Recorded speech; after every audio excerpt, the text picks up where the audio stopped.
Assalamualaikum. My name is Ali Irtiza and this is our first lecture of Microsoft Excel. आज के lecture में हम MS Excel के बारे में जानेंगे और इसका इंट्रोडक्शन करेंगे। हमारे पास ये सामने जो पड़ा हुआ आइकन, इसको हम कहते हैं MS Excel का आइकन।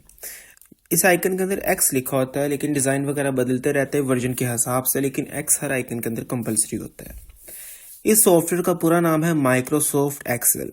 जिस तरह हमारे पास MS वर्ड में MS क्या 3 फंक्शन परफॉर्म करता था, इसी तरीके से MS एक्सेल भी हमारे पास 3 फंक्शंस परफॉर्म करता है।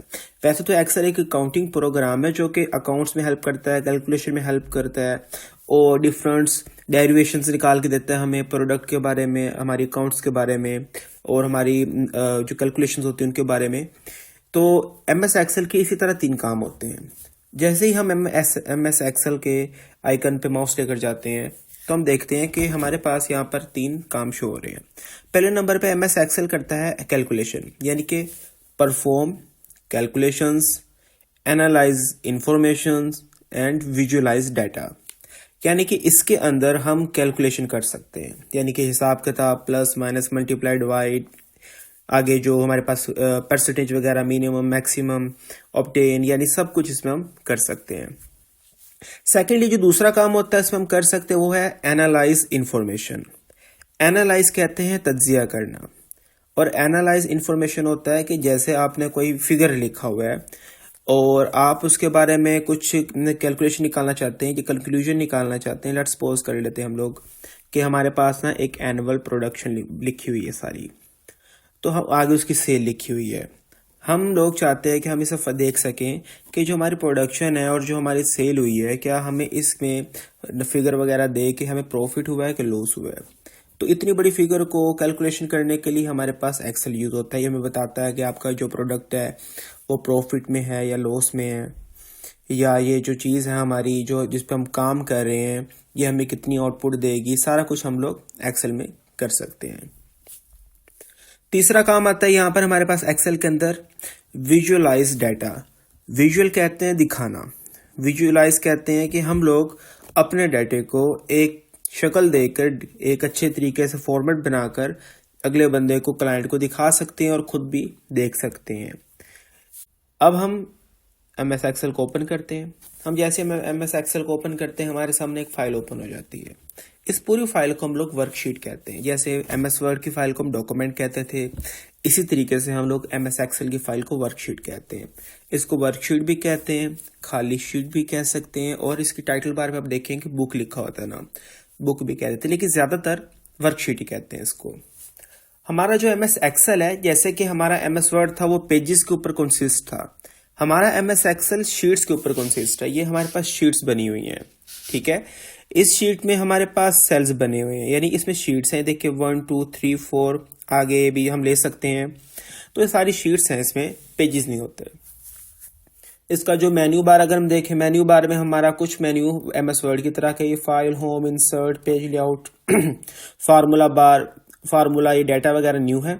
बाकी मतलब मोस्टली 80% 70% हमारा MS वर्ड की तरह सेम है। अगर आपने MS वर्ड को समझा होगा अच्छे तरीके से तो आपको इसको समझने में भी आसानी रहेगी। इसमें उन्होंने 2 बार्स का न्यू एडिशन किया है। एक उन्होंने किया एडिशन इस फार्मूला बार का, और दूसरा किया हुआ नेम बॉक्स का। इन दोनों के बारे में भी हम पढ़ते हैं कि फार्मूला बार क्या होती है और नेम बॉक्स क्या होता है। पहले हम लोगों को इस चीज के बारे में पढ़े, शीट के अंदर हमारे पास क्या क्या चीजें होती हैं। हमारे पास जो शीट होती है इसमें सेल्स होते हैं। ये जो डब्बे बने इनको हम सेल्स कहते हैं। सेल कहते हैं एक ऐसा छोटा सा डब्बा या ऐसा छोटा सा कमरा जो चारों तरफ से घिरा और बंद हो, तो हम इन्हें सेल कहते हैं। अब जैसे कि मैंने सपोज कर इस सेल पे क्लिक किया हुआ, तो इस सेल का हम लोग नाम कैसे जानेंगे। हम लोग इसको ये तो नहीं कह सकते 10वां सेल है कि 20वां सेल है।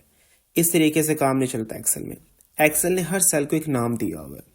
उस नाम को अगर हमने देखना हो कि उन्होंने क्या दिया हुआ है, तो हम लोग देखते हैं पहले के कॉलम और रो। हमारे पास एक्सेल में शीट्स कॉलम पर कंसिस्ट होती हैं और रो पर कंसिस्ट होती हैं। कॉलम्स हमारे पास अल्फाबेट्स में होते हैं और रोज हमारे पास नंबर्स में होती हैं। अब जैसे मैंने इस सेल पे क्लिक किया और मैंने इसका नाम देखना है, तो मैं क्या करूंगा, पहले कॉलम देखूंगा, इसका कॉलम कौन सा, G है, और फिर मैं रो देखूंगा, रो कौन सी, 7 है, यानी कि इस सेल का नाम है G7। इसी तरीके से अगर आप इस सेल पे क्लिक करेंगे, इस सेल का नाम है I14, यानी एक्सेल के अंदर हर सेल का नाम इस तरीके से अलग अलग है। जब हम किसी सेल पे क्लिक करते हैं तो नेम बॉक्स पर उसका नाम शो हो जाता है, यानी कि नेम बॉक्स हमें जिस सेल पे क्लिक किया होता है उसका नाम शो करता है। ओके, एक चीज तो क्लियर होगी नेम बॉक्स के बारे में, यानी अगर हमने इधर क्लिक किया, हम लोग अगर इस पे कॉलम देखेंगे और रो देखेंगे तो हम यहाँ पर भी O9 लिख सकते हैं, देख सकते हैं। इसी तरीके से अगर आप नेम बॉक्स पे देखेंगे तो नेम बॉक्स पे भी O9 लिखा हुआ आ जाएगा। देन शीट के अंदर हमारे पास माउस 7 शेप्स बदलता है। वो कैसे बदलता है आपको भी हम दिखाते हैं। पहली शेप हमारे पास देखें, अगर माउस के मैं आपको दिखा रहा हूं, मैं इस वक्त मेन्यू पे हूं तो एरो वाली शो हो रही है, यानी कि इस ऑप्शन के जरिए हम लोग मुख्तलिफ ऑप्शंस को, मेन्यूज को सिलेक्ट कर सकते हैं। पहली शेप। दूसरी शेप है हमारे पास, जब हम लिखते हैं तो हमारी शेप हो जाती है इस वक्त ये लाइन आई की तरह की, इसमें आई बना हुआ कर्सर का जिस शेप, जैसे कि मैं इसमें लिखने लगा हूं तो मेरी शेप कौन सी होगी, दूसरी वाली, ये जिस पे आई बना हुआ है। हमारे पास तीसरी शेप होती है, जब आप किसी कॉलम पर सिलेक्ट करते हैं, रो पर सिलेक्ट करते हैं तो हमारे पास जो शेप होती है वो एक बन जाती है, सिंगल साइड का एरो बन जाता है। ये शेप के जरिए, इस शेप के जरिए हम किसी भी पूरी कॉलम को या किसी भी पूरे रो को हम सिलेक्ट कर सकते हैं। देन तीसरी शेप होगी है, पहली शेप ऑप्शन सेलेक्ट करने के लिए, दूसरी शेप लिखने के लिए, तीसरी शेप कॉलम या रो को सिलेक्ट करने के लिए। अब जो चौथी शेप है, चौथी शेप के जरिए हम लोग जैसे ही अपने माउस को कॉलम या रो के बॉर्डर पर लेकर जाएंगे, हमारी माउस का शेप बदल जाएगी और इस शेप के जरिए जैसी शेप नजर आएगी आप इससे अपने कॉलम या रो के साइज को बड़ा या छोटा कर सकते हैं। ओके, अब देखिए जैसे यहाँ पर मैं इस सेल पे क्लिक करता हूँ, कॉलम पे क्लिक करता हूँ, यहाँ बॉर्डर पे लेकर जाऊंगा, माउस की शेप इससे मैं चेंज कर सकता हूँ। ठीक है, इसके बाद हम आगे 2-3 तरीके और भी करेंगे कॉलम या रो के साइज को रीशेप करने के लिए। 4 शेप्स हमारे पास माउस की इस वक्त हो चुकी है। 5वीं शेप हमारे पास, जब हम किसी सेल पे क्लिक करते हो तो हमारे पास ये प्लस वाला निशान बन जाता है, इसके जरिए हम लोग किसी भी सेल पर क्लिक कर सकते हैं। 5वीं शेप की बात है, 6ठी शेप। अब जैसे आप इस सेल पे क्लिक करेंगे तो इस सेल के ब्लैक बॉर्डर पर आप जैसे माउस लेकर जाएंगे तो हमारे पास माउस की शेप बदल जाएगी। आप इसे क्लिक करके अपने सेल के डाटे को मूव कर सकते हैं। 7वीं शेप आती है हमारे पास ड्रैग वाली। अगर आपने क्लिक किया हुआ है, इन दोनों सेल को सेलेक्ट करते हो, आप देखेंगे यहाँ पर आपको एक डॉट बना नजर आ रहा होगा। ये देखें, इस डॉट पे आप माउस लेकर जाएंगे तो माउस की शेप एक प्लस वाली आ जाएगी, इसके जरिए आप माउस ड्रैग कर सकते हैं। ये ड्रैग काम ये करता है कि आपका एक सीक्वेंस बना देता है। जैसे मैं लिखा 2, 3 लिखा और मैंने 2 का गैप दे दिया 5। अब मैं दोनों को जब सेलेक्ट करके इधर से पकड़ूंगा डॉट से और नीचे ड्रैग करूंगा तो इसी सीक्वेंस के साथ 2-2 का गैप देकर हमारा एक फिगर बना देगा। 7 शेप माउस की क्लियर है। दोबारा फिर देख लें, हमारे पास माउस की 7 शेप से पहली शेप जब इस्तेमाल होती है ऑप्शन सेलेक्ट करने के लिए, दूसरी लिखने के लिए, तीसरी कॉलम या रो को सिलेक्ट करने के लिए, चौथी कॉलम या रो पे जब आप माउस लेकर जाते हैं तो इसको रीसाइप करने के लिए। 5वीं शेप है हमारे पास, जब किसी सेल पे आप क्लिक करते हैं तो इसके आप अंदर कुछ लिख सकते हैं। उसके बाद जो 6ठी शेप होती है, उस सेल के अंदर जो लिखा होता है आपने सेलेक्ट किया होता है, आप बॉर्डर पे क्लिक करके इसको मूव भी कर सकते हैं। 7वीं शेप है ड्रैग। ये काफी यूजफुल शेप है, हम आगे यूज भी करेंगे इसको, ऑप्शन को हम लोग यहाँ से इसको ड्रैग कर सकते हैं, सीक्वेंस बना सकते हैं। इसके बाद आता है हमारे पास शीट के बारे में इंफॉर्मेशन। ये हमारे पास शीट्स ली हुई जैसे पेजेस होते हैं। आप इस वक्त 3 शीट्स ली हुई हैं, आप इसके जरिए इस बटन पे क्लिक करके इस ऑप्शन पर न्यू शीट भी ले सकते हैं। ठीक है, शीट न्यू लेने की शॉर्ट कमांड है। जैसे आप इस पे क्लिक करेंगे आपको शो भी हो रही होगी Shift+F11। अगर आप Shift+F11 प्रेस करते हैं तो आप न्यू शीट ले सकते हैं। ओके, इसके अलावा तीसरा तरीका यह है कि अगर आप राइट क्लिक करके शीट पर राइट क्लिक करके इंसर्ट पे क्लिक करते हैं और ओके करेंगे तब भी आपके पास न्यू शीट आ जाएंगे। देखिए इस वक्त कौन सी शीट आ गई है, 8, देन 9। राइट क्लिक करते हैं, इंसर्ट के बाद दूसरा ऑप्शन है डिलीट, यानी कि इस ऑप्शन के जरिए हम लोग अपनी सिलेक्टेड शीट को डिलीट कर सकते हैं। तीसरा ऑप्शन हमारे पास है रीनेम।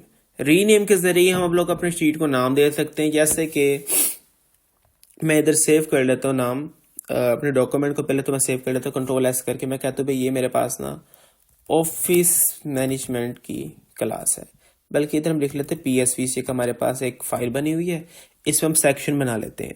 बस शीट नंबर 1 पे ना हमारे पास सिर्फ MS वर्ड के बच्चों का डाटा होगा कि MS वर्ड हमारे पास कौन से बच्चे कर रहे हैं। इसी तरीके से इधर मैं दे देता हूँ नाम MS एक्सेल, यानी कि हम लोग इसमें अपने शीट्स के अलग-अलग काम कर सकते हैं।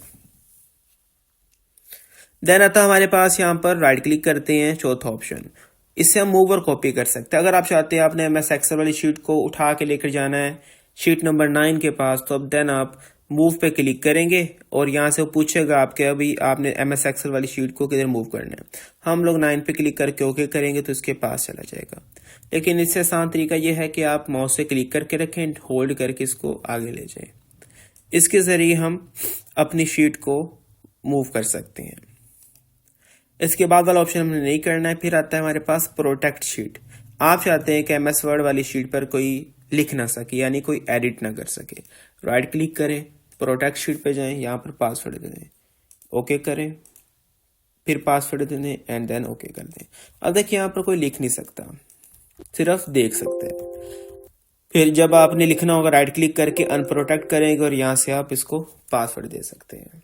ओके, फिर आता है हमारे पास इधर टैब कलर। टैब कलर के जरिए जहां पर MS वर्ड लिखा हो इसको रंग दे सकते हैं। जैसे इस वक्त MS वर्ड पे रंग ब्लू कलर का आ गया है, इधर ग्रीन कलर का रंग दे देते हैं, यानी ये रंग देने का इस्तेमाल होता है टैब पर। इसके अलावा इसको और कोई काम नहीं है।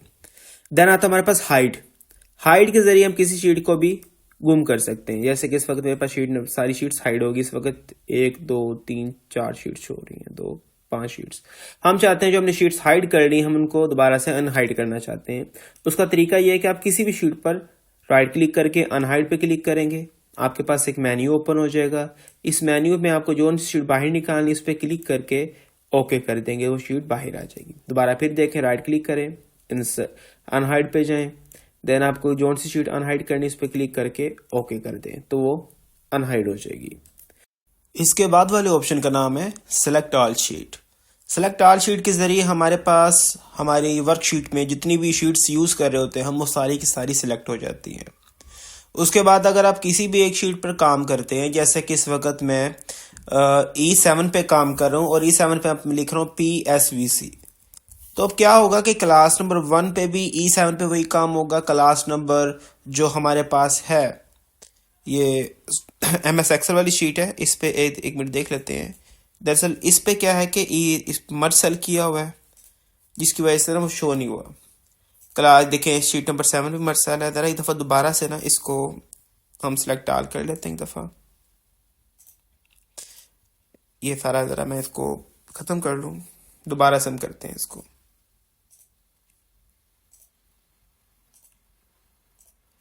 ओके, अब मैं क्या कर रहा हूँ, पहले नंबर पे मैं सिलेक्ट ऑल करूंगा, फिर मैं किसी भी एक सेल पे लिख लेता हूं। जैसे कि इधर मैं लिख लेता हूं TYT D7 में। अब देखें जो हमारे पास क्लास नंबर 1 है उस पर भी D7 पे लिखा हुआ कुछ सेम MS एक्सेल वाली शीट पर भी, शीट नंबर 7 पे, 8 पे, 9 पे, 5 पे। इसका प्रोसीजर ये होता है कि इसके जरिए ना हम सेलेक्ट ऑल के जरिए हम लोग एक शीट पे काम करेंगे तो सारी शीटों पे नजर आएगा। सपोज करते हैं मेरे पास ना ये इस वक्त एक PSVC की क्लास है, उसके अंदर हम लोग क्लासें करवा रहे हैं ऑफिस मैनेजमेंट की, उसके बाद ग्राफिक्स की, डिजिटल मार्केटिंग की, देन हमारे पास फ्रीलांसिंग की आ जाती हैं। अब क्या है कि जब बच्चों की एंट्री करते हैं ना तो मैं चाहता हूँ मैंने एक्सेल में एक ना शीट तैयार करनी है हर क्लास की। अब हर क्लास के अंदर कुछ बच्चों की रिक्वायरमेंट है कि मैं एक पे लिखूंगा roll number, name, father name. ऐसे मुझे अगर इधर PSVC की क्लास नंबर 1 है, क्लास नंबर 2 3 4, ऐसे सारी क्लासों को मुझे दोबारा बार बार एंट्री करनी पड़ेगी। उसका हल ये है कि मैं क्या करूंगा, मैं राइट क्लिक करके सिलेक्ट ऑल शीट करूंगा। अब एक शीट पे अगर मैं लिखता हूं, ठीक है, यहां पर मैं लिखूंगा एडमिशन फॉर्म, ठीक है, यहां पे मैं डिजाइन देता हूं,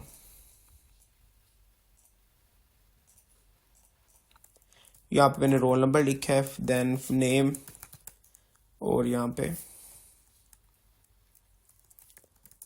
फादर नेम, ठीक है। अब देखिए हर शीट, अब मैं इसे राइट क्लिक करके अनग्रुप शीट कर रहा हूँ, इससे क्या होगा सब शीट अलग-अलग हो जाएंगी। अब देखिए क्लास नंबर 1 पे वही चीज़ वैसी वैसी बनी हुई है, 2 MS एक्सेल वाली शीट नंबर 7 8 9 5। इससे फ़ायदा ये हुआ कि मेरा टाइम वेस्ट नहीं हुआ, मुझे एक शीट पे काम करके मैंने फॉर्मेट तैयार कर लिया और बाकी शीट्स पर ऑटोमेटिकली तैयार हो गए। इसलिए इसे कहते हैं सिलेक्ट आल शीट। सिलेक्ट आल शीट काफ़ी यूज़फुल ऑप्शन है हमारे पास। इसके बाद आता है हमारे पास कुछ और चीज़ें। हमारे पास इसमें पहले नंबर पे आता है, तो अगर हम लोग होम में देखें, होम में हमारे पास आता है मर्ज सेल। आपने MS वर्ड में भी मर्ज किया होगा टेबल के अंदर, इधर भी वही चीज़ है। मर्ज सेल के ज़रिए हम अपने सिलेक्टेड सेल्स को एक बना सकते हैं। ठीक है, देखिए अभी सारा सेल एक बन गया है और यहाँ से आप अगर इसमें डबल क्लिक करके लिख सकते हैं, लेकिन जैसे ही आप लिखेंगे तो ऊपर वाले ऑप्शंस आपको गायब हो जाएंगे, यानी नज़र नहीं आएंगे और वर्क पोजीशन में नहीं होंगे। ठीक है, अगर आपने इसको सेंटर में करना है तो आपको पहले साइड पर क्लिक करके इसको इस मर्ज वाले सेल को डिसेलेक्ट करना पड़ेगा। देन आप दोबारा क्लिक करके इसको यहाँ से सेटिंग वगैरह कर सकते हैं। यानी अगर आप डबल क्लिक कर लेंगे तो सिर्फ लिखा जाएगा, या इसमें राइटिंग स्टाइल बदल सकते हैं, साइज बदल सकते हैं, कलर बदल सकते हैं, बोल्ड इटैलिक अंडरलाइन कर सकते हैं, लेकिन ये मेन ऑप्शन बाकी वाले यूज नहीं कर सकते। ये तब भी यूज कर सकते हैं जब आप साइड पे क्लिक करके सिंपल क्लिक करेंगे, तब इसमें चेंजेस कर सकते हैं। वैसे सिंपल क्लिक करके भी लिख सकते हैं हम लोग, जरूरी नहीं डबल क्लिक करके आप लिखें। इधर मैं लिख सकता हूँ अपना नाम वगैरह भी। ओके, इसके बाद हमारे पास ऑप्शन आता है यहाँ पर बॉर्डर। हम इधर से सिलेक्टेड सेल्स पे बॉर्डर वगैरह दे सकते हैं। सेम बॉर्डर से हम लोगों ने MS वर्ड में भी किए हैं और टेबल्स के अंदर भी बाकायदा अच्छे तरीके से किए हैं। ठीक है, मैं इसलिए आपको कह रहा था कि MS वर्ड के लेक्चर को अच्छे तरीके से आप अगर जिसने लिया होगा उसके लिए आसानी रहेगी। अब हमारे पास इसमें इंट्रोडक्शन के अंदर और चीज़ें ये आती हैं कि साइजिंग आती है। साइजिंग क्या होती है, जैसे कि ना मैंने यहाँ पर बेटे लिखा है इधर 2, इधर हम लिख लेते हैं ज़्यादा दफ़ा 2। ठीक है, यहाँ पर हम लिख लेते हैं ये चीज़ ऐसे, यहाँ पर कुछ और लिख लेते हैं, अब यहाँ पर कुछ और। ठीक है, इसी तरह हम यहाँ पर, बल्कि इसकी जगह पर हम एक चीज़ ये कर लेते हैं, यहाँ पर मैंने लिखा है आतिफ, देन आतिफ अली, यहाँ पे मोहम्मद रमज़ान, साथ वाले शर्त पे अली रज़ा, यहाँ पर अहमद यासीन। अब देखें क्या है कि ना सेल्स का साइज छोटा होने की वजह से मोहम्मद में सिर्फ आधा वर्ड नज़र आ रहा है, अहमद यासीन में भी कुछ, अगर मैं तो कुछ आगे लिखूंगा नाम, जैसे इधर मैं लिख लेता हूँ ज़ुबैर असलम। देखें सेल आँख मतलब पूरे पूरे नज़र नहीं आ रहे। एक तरीका तो ये है कि आप हर सेल्स को बराबर करेंगे, बड़ा करेंगे और साथ साथ इसको चेंजेस वगैरह करेंगे साइजिंग की मैनुअली। लेकिन अगर आप चाहते हैं कि आपका जो सेल है ऑटोमेटिकली जितना आपने लिखा हुआ उसके मुताबिक एक्सपेंड हो जाए या कॉन्ट्रैक्ट हो जाए, तो उसके लिए आपको क्या करना है, आप जैसे इस मोहम्मद रमज़ान वाले सेल को आप चाहते हैं कि कॉलम्स उस मुताबिक लंबा हो जाए, तो आप इस पे बॉर्डर पे जाकर डबल क्लिक करेंगे। ठीक है, डबल क्लिक करने से ऑटो फिट हो जाता है, जितना हमने कंटेंट लिखा होता है उसके मुताबिक हमारे पास हमारा जो कॉलम या रो होती है वो ऑटो फिट हो जाती है। इसी एक सीक्वेंस के साथ अगर हम चाहते हैं कि हमारे पास ना, फॉर एग्जांपल ये ना सेल्स हैं, हम चाहते हैं कि सेल्स जो है ना हमारे पास इसके साइज ही वगैरह बड़े हो जाएं, लेकिन अगर मैं एक एक करके बढ़ाऊंगा तो हमारे पास यहाँ पे अप्रोक्सीमेटली 1.7 बिलियन सेल्स हैं। इधर आगे करते जाएंगे या नीचे करते जाएंगे, यहाँ से देखिए आपको नजर आ रही होगी हमारे पास रो बढ़ती जा रही है। तो ये एक एक करके करते जाएंगे तो हमारे पास तो काफी टाइम लग जाएगा। हम चाहते हैं कि हम एक सेल पे क्लिक करें और हम जैसे इसका साइज बढ़ाएं तो सबका साइज खुद ही बढ़ जाए। तो पहले आप इन सारों को आपको सेलेक्ट करना पड़ेगा। सेलेक्ट करने की शॉर्ट कमांड है Ctrl+A।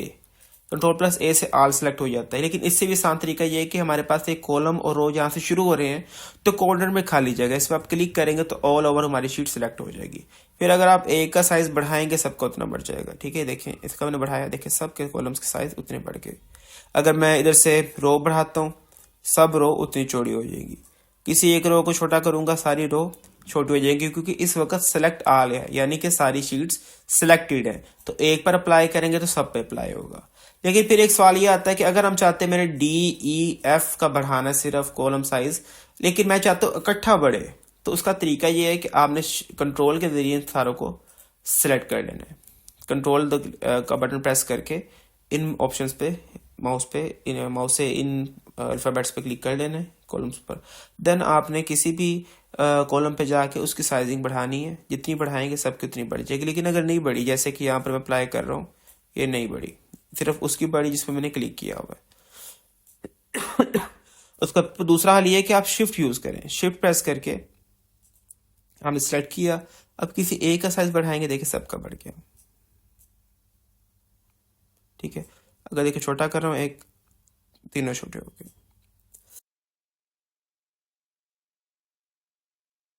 तो हम लोग इसके जरिए ऑटो फिट वगैरह कर सकते हैं और साइजिंग वगैरह कर सकते हैं। कल हम लोग इसके आगे फर्दर लेक्चर करेंगे। आज का लेक्चर हमारा यही तक था।